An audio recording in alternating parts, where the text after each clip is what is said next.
I totally understand. But yeah, thank you everyone for coming. I'm super excited for this panel. This is something I've wanted to do for a long time, and those that are on my staff know we've kind of talked about doing something like this, and just always nice to hear from people that are a little more experienced. I know a lot of us are kind of kiddos figuring it out, so it's been cool to kind of hear from other people and their perspectives and experience with the publishing industry as a whole. So very excited for our two guests today.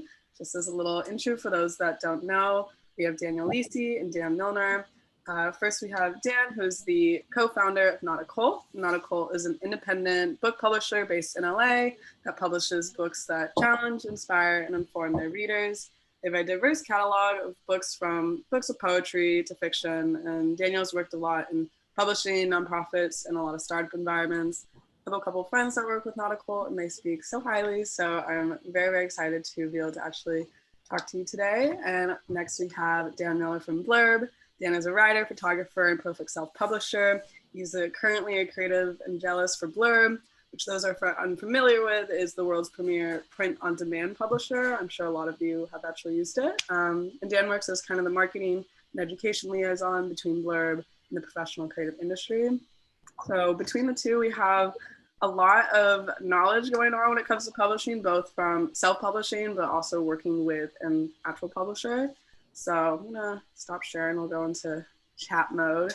And at any point, if anyone has a question, feel free to raise your hand, drop it in the chat. I'm gonna start asking some questions, but you guys are more than welcome to, and we'll kind of open it up more as we go along. So I guess for starters, for both of you, so we get a little more background, how did you both get into the publishing world to begin with? Because it is a little bit of a specific industry.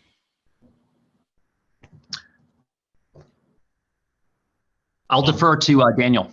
Okay, cool. Hi, everybody. Thank you, Sophie. Yeah, so I started book publishing when I think it was 2010, 2011. I've always been working in the independent world of book publishing.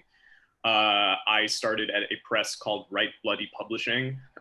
It cracked open my world to just love and appreciation that I have for contemporary poets that are particularly active around Southern California. From there, I started working at the nonprofit PEN America. I was a media manager for them. And then from there, I quit all of my jobs and went independent and started to make startups. And among them was Not a Cult, which we started in 2016. It has since blossomed into a general trade, internationally distributed catalog that crosses multiple genres. We are distributed by consortium, which means that we have access to bookshelves all over the world to send our books out into the world and market them and try to get them in the hands of readers. So that's, yeah, the trajectory in a nutshell. Yeah, so I had a little different pathway. I spent the vast majority of my life as a photographer. I studied photojournalism and graduated from school in 1992 and went into the sort of holding pattern that you did at the time, which was newspaper internship to newspaper staff job to magazine freelancer to magazine staff, that kind of path, which doesn't really exist anymore. But at the time, it was a well trod path. And so at the time, the way that you presented your work as a news photographer was transparency film, was a page of transparencies. And I made my first trip to New York. Another photographer that I was assisting for made introductions for me at agencies and galleries and art buyers. And I went to New York and was completely unprepared. I had like a tie with cameras on it. And I was like, they were kind. And they let me in, but I noticed very quickly that very few people were prepared to look at slides, even though that was if you were shooting editorially at the time, it was transparency film, and no one had loops or light tables. And I went back to the newspaper where I was interning, and I said, I have to make my own magazine, because otherwise no one's going to see the projects the way that I want them to be seen. And of course, they were like, you're an idiot. You don't know how to do it. It's impossible. This was 93. I had a Macintosh Performa 630 which would do a single page of design at a time. And then I would have to drive to a reprographics place to get it printed, and it would come out purple, and I had no idea why. There was no calibration. But after about 3 months, I made my first magazine. And it completely changed my life and my career, because it went out to all the clients that I had always wanted to work for, the Geographic, German Geo, New York Times Magazine. I sent it blindly to photographers at Magnum that I admired. And oddly enough, people took the time and they wrote me back. And one of the things they wrote back was, how did you make this magazine? And that's a long story short, that's how I ended up where I am here. I love that. Thank you both for sharing. I think it's so interesting to hear how people got to where they got, essentially, because obviously no one's going to have the same two stories, but everyone's story is always just so interesting. Like, you would have never expected that. Okay, cool. Well, moving on to, publishing stuff. Very broad question, so take it how you guys want, but what criteria do you use to judge a piece, whether it's a book of poetry that someone's coming to you with or a magazine when it comes to publishing? That's a good question. I think the thing that I first look for is just what is this person doing in their own career sense. Like I'm interested in people that are not like waiting for something to be made for them, and this is why like I think Daniel Milnor's story is really inspiring to hear, because like Daniel, he didn't wait. He went and he made a magazine. He noticed an issue and he created a thing that was the solution to a problem he was experiencing. And I loved seeing that. I love seeing people who are actively out there creating their own means of like production for their work. And so Jessica Salgado is an excellent example of this, where before we published Corazon, she had already self-published 3 zines. She was already out there performing all of the time, creating her own books and creating a community around her work. And if you look at the catalog of Not a Cult, that's a major consistency throughout the entire authorship. There's this entrepreneurial creative spark among all of the authors that we work with, and there's a constant drive and creation, and no one is waiting for permission to produce and make and put out their work. So I'd say that that's like a big thing to look for. Yeah, I think for me, I spend a lot of my time, only because of my background in photography, I spend a lot of time with photographers who are everywhere from the consumer level to the prosumer level, and then a lot of professionals. And the professionals and the prosumers are dabbling between the self-published world and the traditionally published world if they can get book deals. And I think a lot of times when it comes to what I'm looking for is originality in the work, or if the project, if the story's already been done, what's the author adding to the narrative, adding to the context of what's been done before, and saying, okay, I'm going to put my own spin on this. And then also I'm looking for, I guess I would call myself sort of a go-between advisor. So I think sometimes when people are coming, you may have the best body of photographs that you've seen in a long time, but the author may not be prepared to put that out, whether it's POD or print on demand or self-published or to a traditional publisher. They're just not ready for one reason or another. And it's really just that of saying, okay, slow down a sec and sort of look at this as a bad analogy would be a pie chart. Do you have, do you know how to market? Do you have any distribution? Who's going to design it? One of the things that I've run into, and I have the same problem myself, is that I have no design background. I have a photographic background. So when it comes to publication design, if it's something important that I really think is worthy of something, I have to go to a designer and sort of partner, because if you're going to self-publish, it doesn't necessarily mean you do everything by yourself. And so it's really just that. I think the first hook for me, though, is the originality of the work, of seeing something and saying, wow, however this gets done, it should get done, because this work demands, it demands to be sort of preserved in history. Great answers. And it's nice to hear that it's not like you're looking for one set things. Sounds like the common crossover is, someone that's going to do it regardless or not, if they have a publisher, someone to help them. But it's not like there's a checklist to look through. It really is a case-by-case basis, which is always refreshing. So I guess with that, and I'll be curious, since you guys are kind of on different ends of the spectrum, of what value does self-publishing have, and what value does working with a publisher have?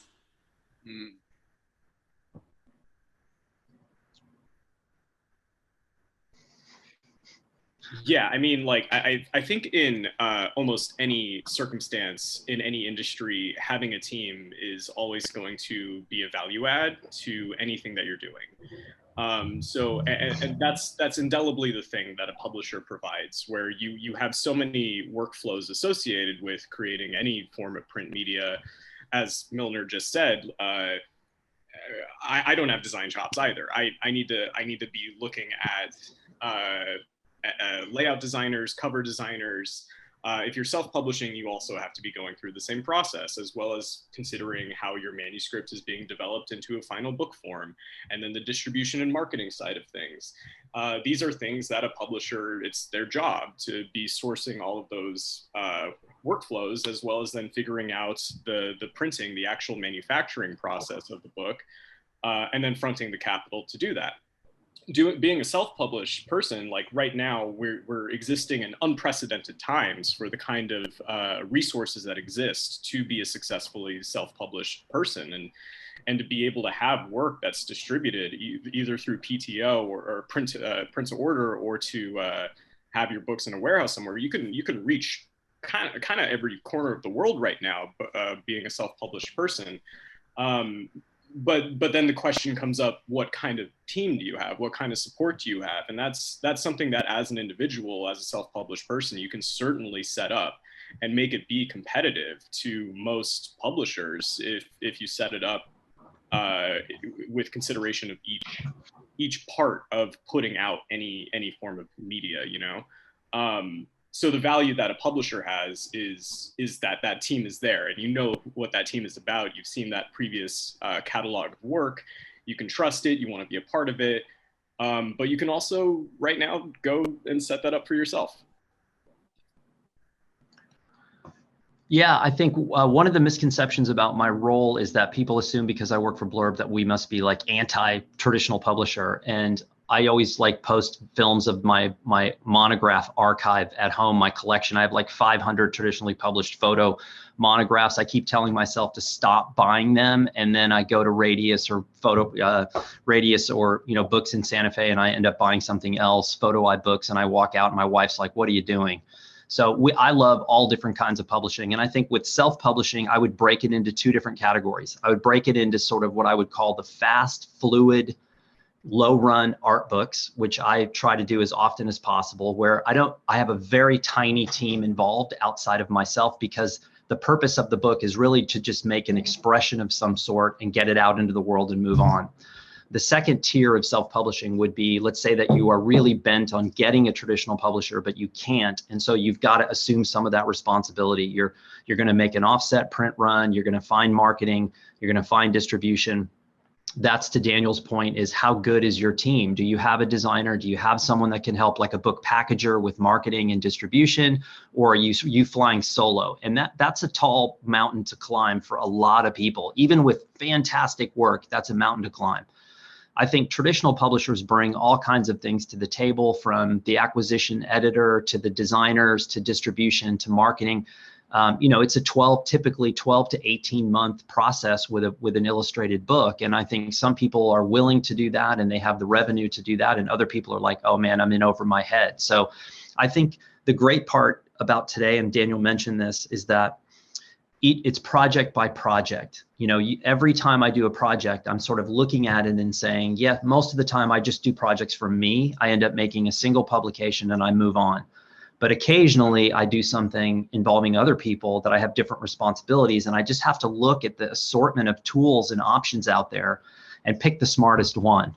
And I wouldn't say that there's necessarily a right and wrong way. And the cool thing is you just have so many options now for fine-tuning what it is you're trying to do.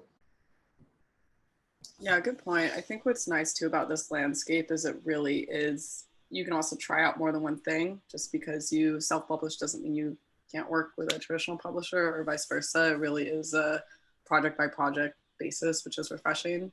This one is for Daniel from Not a Cult.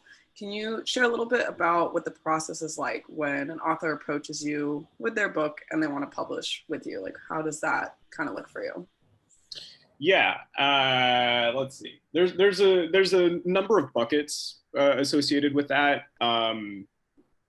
If there's already kind of a working relationship happening, if there's already an author that I've published and they have a new manuscript and they're ready to go, it's just conversational. As Daniel Milnor was saying, this process is long. It's minimum a year in advance, like when we have to even submit titles to distribution. So we have visibility on our catalog a couple of years out. And so if there's already a working relationship with the author, it's usually a pretty fluid conversation that happens. I already have an understanding of the goals of the author. They already know like our capabilities of what we can put out and what kind of placement exists within our catalog. As far as like cold emails go, or people that are approaching us to first time, like those first time engagements, it's really kind of all over the place. There have been circumstances where people have pitched me a cold project and I've been like, oh, dang, that's actually quite compelling.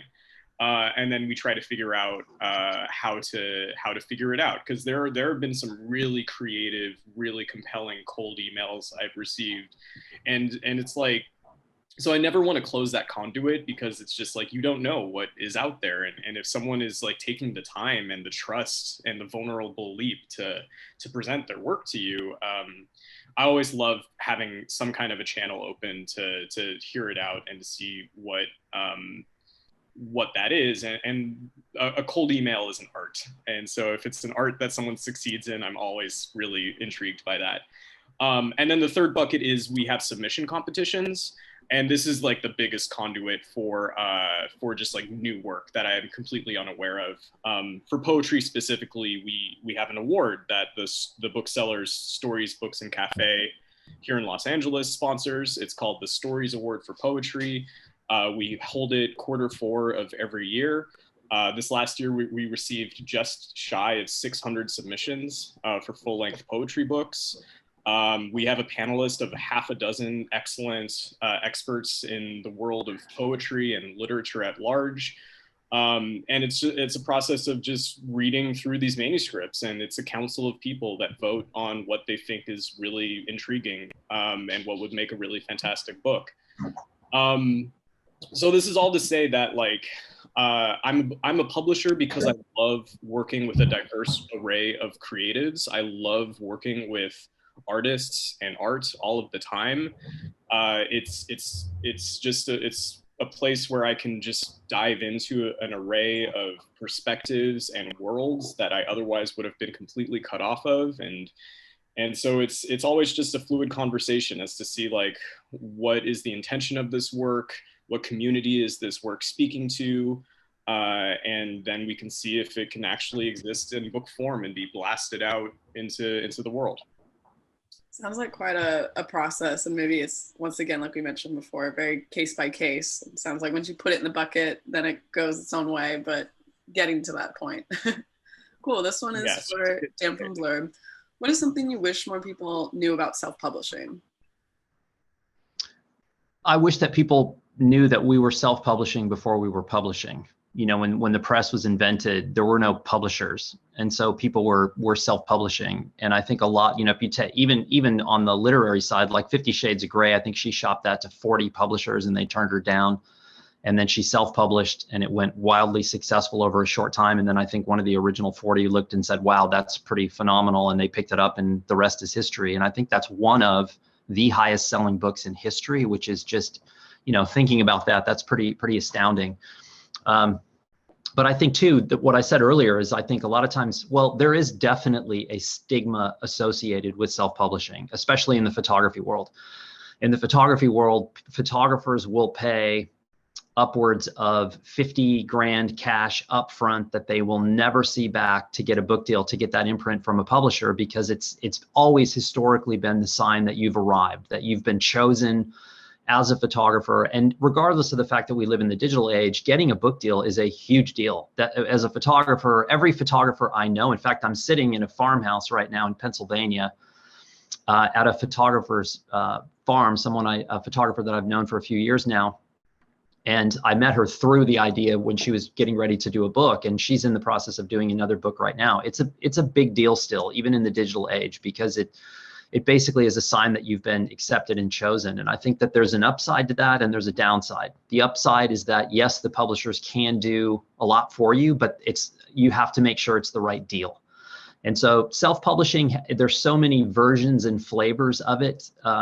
Some of the best things that personally I've done as a self-publisher were not publicly available, specifically done so that they were not publicly available, and it drove people crazy. It drove rare book collectors crazy. I got calls and emails. I got accosted at parties from collectors saying, I've seen that book, I want it. And I said, no, can't have it. And it basically, I'm taking a reproducible medium in photography and a reproducible medium in publishing, and I'm turning it on its head by self-publishing and then severely limiting the copies.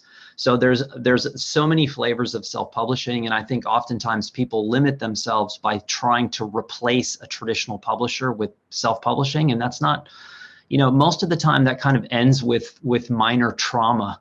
And I would much rather see happy bookmakers that understand the variance involved in self-publishing, as opposed to people that are frustrated, like, I can't get a publishing deal, I'm at wit's end. Well said. Thank you for sharing that. It really makes a lot of sense too. I do have a few more questions, but I did want to open it up in case anyone has any questions. Feel free to put it in the chat or raise your hand and come off mute, whatever you're comfortable with. I know this group is mainly writers, so if any of you, we also have some designers in here too. So at any point, if anyone has questions, don't be shy. Otherwise, I will continue. Next, I have, what steps can an author or even a magazine editor take to build a relationship with a publisher?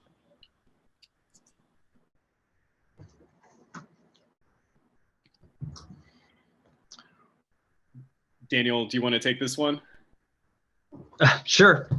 So there's a lot of steps that you can take. The first is to study the catalogs of the publishers that you're interested in. And this is something that sort of gets, again, I think we live in a world that's a bit frenetic, and people impose incredibly short timelines on themselves. I want to get known, I want to get famous, I want to get a book deal, I want to do all that kind of thing. We've all done it at some point in our lives.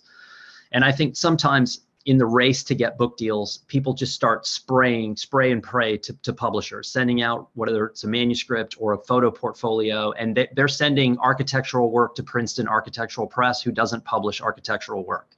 And so you have to study the catalog. If you have Chris Boot publishing compared to whatever Aperture or Chronicle, they all have different catalogs. So understand the catalogs, understand what's been done that's in your genre. And if you're adding, or if they've already published something over the past several years in terms of the kind of work that you're doing, if I see it's the same thing applies in the gallery world. I was with David Fahey in LA, who's the gallery owner, and we were at a James Nachtwey exhibition at his gallery, and he started shaking his head, and I said, what are you talking about? And he said, well, he said, I know I'm going to get every portfolio from every photojournalist in the world because we're doing a Nachtwey show. And he goes, what they don't realize is we just did a Nachtwey show. So I'm the last gallery that they should send their portfolios to now, because we just did a photojournalism show. And publishers are the same. So even in Santa Fe, like I live in Santa Fe, New Mexico, you've got Radius and Twin Palms. They are absolutely fantastic, what I would call boutique publishers, but their catalogs are completely different. And so it's understanding and then building a relationship and taking it slow, being respectful, reaching out and saying, what's the best way for me to approach you? I've studied your catalog. I think that there's something that potentially we could do in common, and being slow and professional about it, not being pushy. I ran into a photographer in Santa Fe last week, a very good photographer. He's been a commercial guy for 30 years. He's got multiple book deals. His last 2 books were published with a really solid European publisher, but the third one was taking a long time. There was slow communication, and he was just like, look, I can't push it. We have a relationship. I understand it's COVID times. Everybody's in a different space. Just relax, and we'll slowly get this thing done. Yeah, that's really apt feedback to that question, Daniel. I don't think I have really anything else to contribute to that. It is it's all relationships based. These themes of publishing and art are a relationship network, and if you are approaching it in that way of just like I am building myself up as someone like people will like get to know over time, and I'm engaging in these communities, and I'm not just like trying to like go for the throat and like get this objective done and get this thing that's gonna like validate me, because it's kind of obvious when that happens, and nobody likes it. Nobody likes it when it's just like it's like this force is happening when trying to like get like a thing made, because like we were saying earlier, these things are such long processes to begin with, and as such they require a good relationship in the working environment, or everybody's going to feel super burned out super fast. And so yeah, that was really good advice that Daniel Milnor made. It's just it's a low and slow approach. Tap into communities, do your homework, research the places, the platforms, the publications, the galleries that you're trying to engage with, show up to events, show up to things that are happening, show up to conferences, just have conversations with people. And yeah, like opportunities open up when relationships build. 100%. I think that's something that applies to literally every industry or anything where there's reaching out. It's like at the end of the day, they're people, treat them like that, be nice and be understanding, and that carries you so far. Like you have to think big picture, and it's not going to happen overnight, and that's okay. We have a couple questions in the chat. First, we have some from Sachi. Who would you usually recommend publishing and self-publishing to? What should people keep in mind before choosing how to go about selecting? That's a good question. Can you repeat that question one more time? Yeah. Who would you usually recommend publishing and self-publishing to? What should people keep in mind before choosing how to go about their selection? Ooh, so one of the things that I break down, the differentiation when the projects come to me often are, is this a story-driven book, or is this an artist-driven book? And I think most photographers want an artist book, right? Because it's about you, and you're like, I'm amazing, and this book is going to show my amazing work, and then people are going to go, hey, it's true, you're amazing. But artist-driven books historically don't sell very well. Story-driven books, on the other hand, could have a massive audience, and they may not be as sexy, they may not be as pretty, they may not be the same to your ego, but they're also much more financially viable. So I will often have people that will come to me and say, hey, I'm thinking about self-publishing this. And I take one look at the project and I'm like, you can, but this really has legs. Like there's a publisher out there that's going to snatch this up. You just have to find the right one. And so that's a pretty exciting thing. Also too, I think you can use them as building blocks. You can self-publish even a single copy of something and use that to shop to certain places. And some publishers are going to really dig that, and they're going to say, wow, it's great to see your take on what this project is.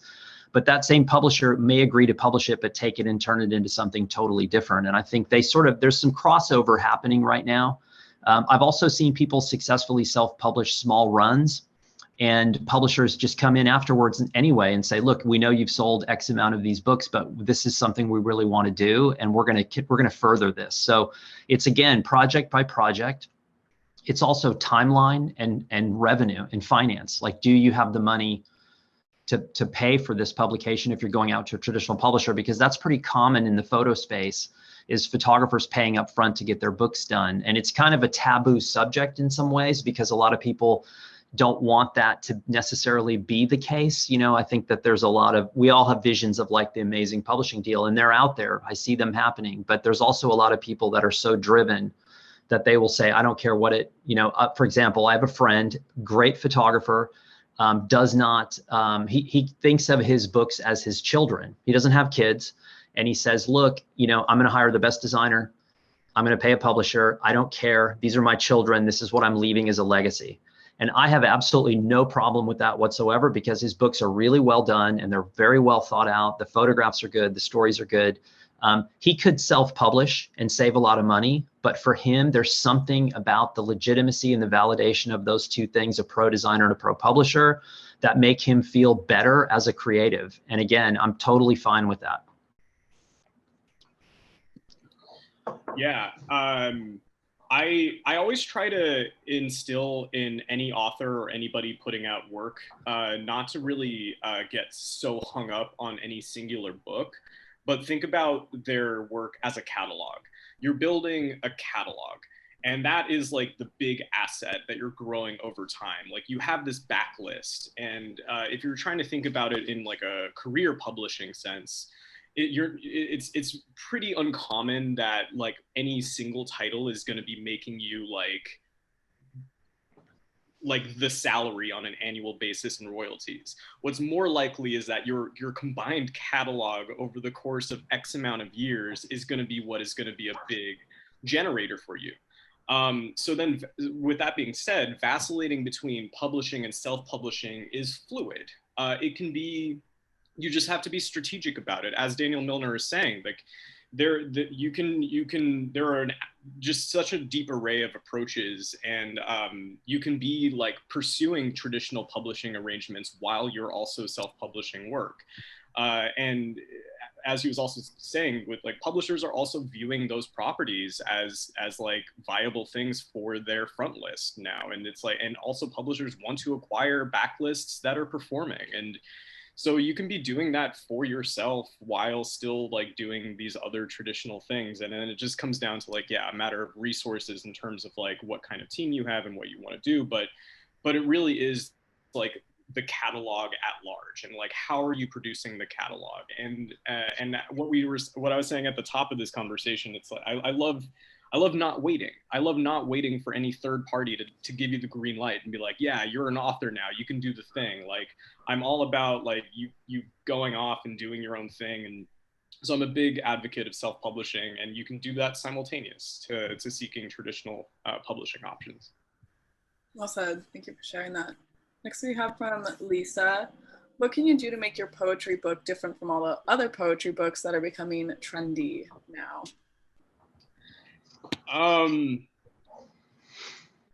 There's always going to be trends in form.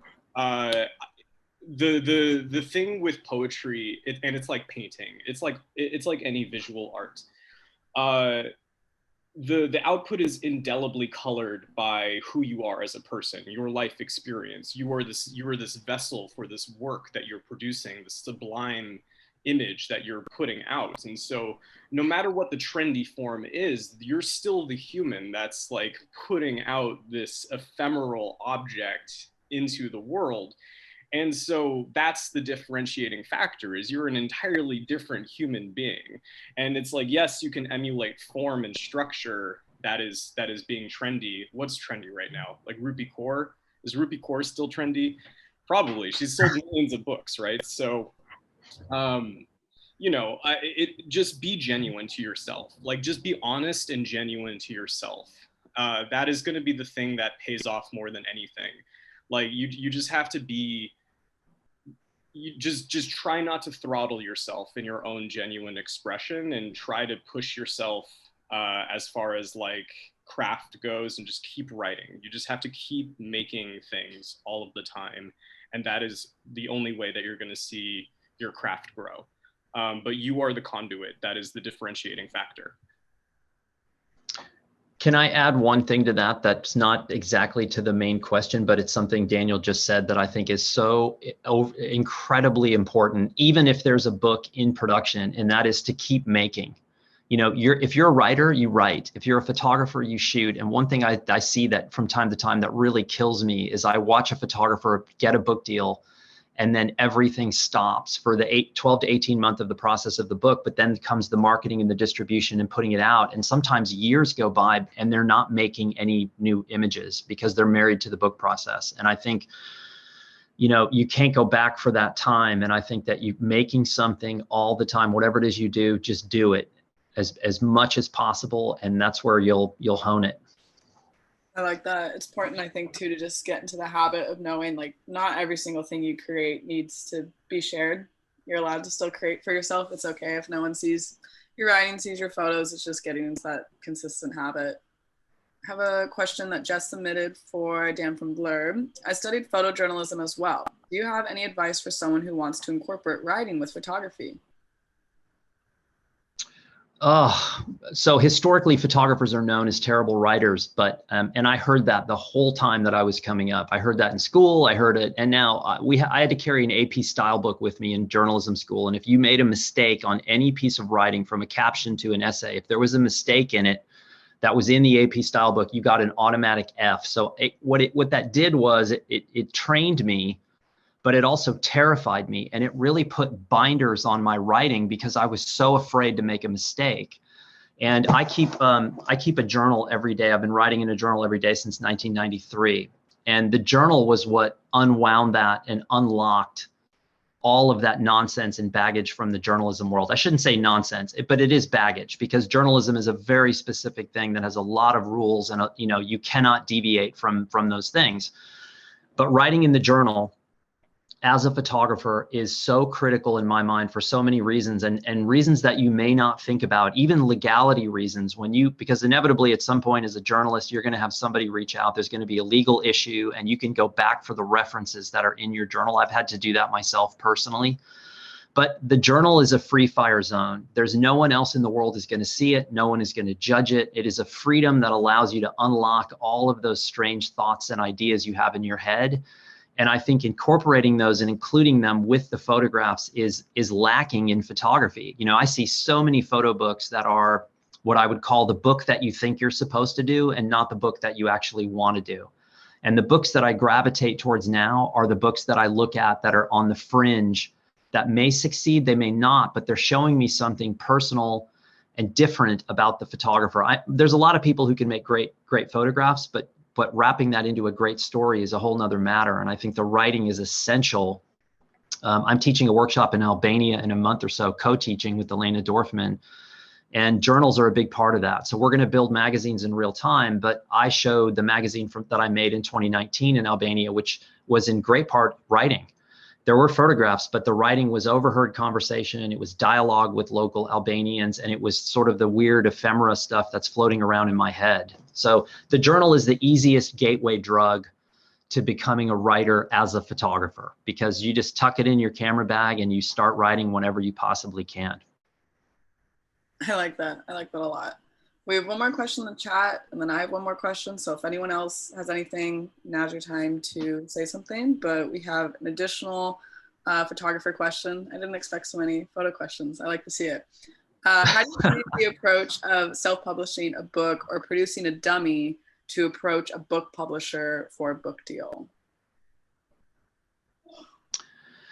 The easiest thing to do, I mean, here's the thing, with anytime you're going to be self-publishing a single copy of something as a maquette, it involves testing, right? You've got to make test books. And for whatever reason, I didn't get this gene, but there's the I don't want to waste my time and money on a test book. I just want it to be perfect the first time. And that's really not likely. That's kind of unfair to put that on yourself and say, look, I'm going to make something perfect. I've never really seen a perfect book. I don't know what that would look like. It'd probably be pretty boring.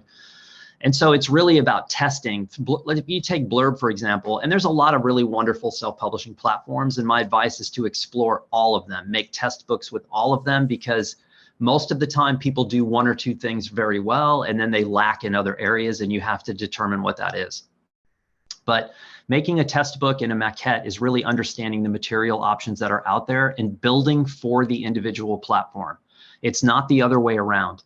You don't look at Blurb and say, okay, they've got a 60-pound paper and a 70-pound paper. If they had a 65-pound paper, I would use it. Because there's always going to be something we don't have or they don't have. And so you just build for what the platform is. You start experimenting with materials until you find the sweet spot of what you think you want. And then you can start using that to shop. And again, I think you're going to run into publishers who are going to be open to that.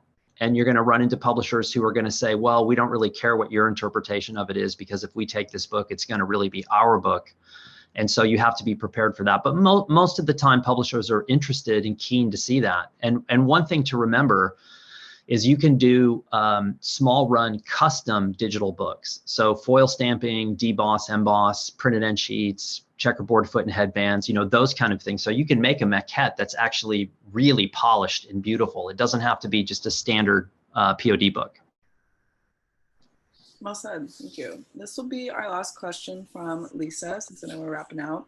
In your opinions, do you think art is actually subjective, or do you think that there are some people just talented and others aren't? I'm asking because there's so many stories of publishers turning you down. Does that mean you're a bad writer? This is a heavy question. Yeah. And I don't even know if I'm like equipped to talk about like, is art subjective or objective? I'm gonna throw a dart and say it is subjective, because you're talking about like storytelling, right? You're encapsulating people into a world that you're creating, and you're trying to like get people bought in to this universe that you're doing. And I think this goes back to your first question, Lisa, where it's just like, I think there is an objective mechanical approach, which is just keep making stuff. Like if you're doing any of the art things, like the secret is just continuous output. You just have to go, and like never stop, and never let any shit stop you. Like you can't let any rejection stop you. You can't let any other artist stop you. You can't let comparison stop you. And then most of all, you can't let yourself stop you. Your own judgment of what it is you're doing stop you. You just like, and that's probably the trickiest stitch out of all of it is the self-doubt. We kill our darlings before we even like they have a chance to do anything. So I do think it's subjective, but I do think there is the objective of just like the pure mechanic labor of it, of just like continuously doing and making. So I'll add two things here. There's a film it's either on Netflix or Prime, and it's Willem Dafoe as Vincent van Gogh. And Van Gogh, to Daniel's point, his peers were like, well, what are you doing? You don't paint that. Don't do that. And he's like, no, this is what I'm going to paint. And this is how I'm going to paint it. And this is why I'm going to paint it. And he just kept going and going and going. And nobody was going to like turn Van Gogh into Matisse or anyone else. He was going to be him. And there's another line from Wonder Boys by Michael Chabon. And in the movie, it's the Michael Douglas character when his girlfriend says, it's 1,200 pages. Like, why did you keep doing that? And he goes, because I couldn't stop. And I think that I took that not as a negative. I took that as that fire that most creatives I run into, they would be writing in an empty room by themselves or a prison cell. They would just be writing or making pictures because that is what's in them. And if you're letting the industry dictate and tell you that you're good or bad, I mean, the photo industry right now is as fickle as you can possibly imagine. And it's in great part driven by something like Instagram, which is even more fickle than the industry. And like something gets hot and then you say to yourself, well, I don't really shoot content. I shoot this other weird kind of thing. And if I let the industry tell me to like go into that same funnel, then what's the point? So, I have a little wrinkle here too that I'll end with, which is art subjective? Well, what's art? I mean, how do you even define that? Because I'm not even going to touch that, but I just thought I'd confuse things even more. Yeah, that's a good way to end it. Let's make everyone really get in their thoughts and feels now. What is art? No, I think it's a great question, but yeah, so much more than just yes, no. I mean, it sounds like what the common theme with a lot of these questions today, which is refreshing in my opinion, is there's no set answer. There's no set path. There's no X, Y, and Z. And I know for some people that can be kind of stressful because they want the to-do list, the checklist on how to be successful in publishing, but it doesn't work like that. But thank you both so much. This was really, really helpful. Like I said at the beginning, I think most of us here, including myself, are definitely kind of new to all of this and just trying to figure it out. So it's always nice to hear people that know what they're doing and have a little bit of qualifications to this. And yeah, thank you everyone for coming and for your questions as well. These are great questions. Yeah, thank you both again. Really appreciate it. And is there anything coming up that we can support? Any of your projects coming up on? Oh boy. I have a project called AG23. It's AG23, which is a zine collaboration. And if you go to ag23mag.com, for $5, you can have it shipped anywhere in the US, and it's free. You pay $5 for shipping, comes in a cool little slipcase. We have 2 issues so far. And it's really the directive was to promote understanding through dialogue and art. And I have a publishing partner, and we just choose whatever the heck we feel like. And we have an open submission portal. Anybody in the world can submit work. It could be writing, it could be illustration, design, art, photography, doesn't matter. And we typically have a theme for each issue, and we print 2,000 copies offset, and it goes out. And it's been a ton of work, but also one of the most rewarding things I've been involved in the last 10 years. So, and it's $5 for shipping. The zine's free if you want one. Take a look. That sounds awesome. Not a Cult has new books coming out every season. You could check it out at notacult.media. As I was saying earlier in this conversation, we have submission opportunities for every genre. The next one coming up is poetry in Q4. We also do a lot of events in Los Angeles. We've very recently started to be doing real life readings and events again. So yeah, if you check out notacult.media, you can see our entire catalog and submission opportunities. And that's what I got. Awesome. Thank you both so much. I'm looking forward to everything both of you have coming up. And once again, thank you so much for taking the time to chat with us. Thank you, Sophie. And it was really nice meeting you, Daniel. You too, Daniel. And thank you, Sophie. I really appreciate it. Enjoyed it. Awesome. Hope everyone has a good weekend and rest of your day. Be well. Awesome. Bye.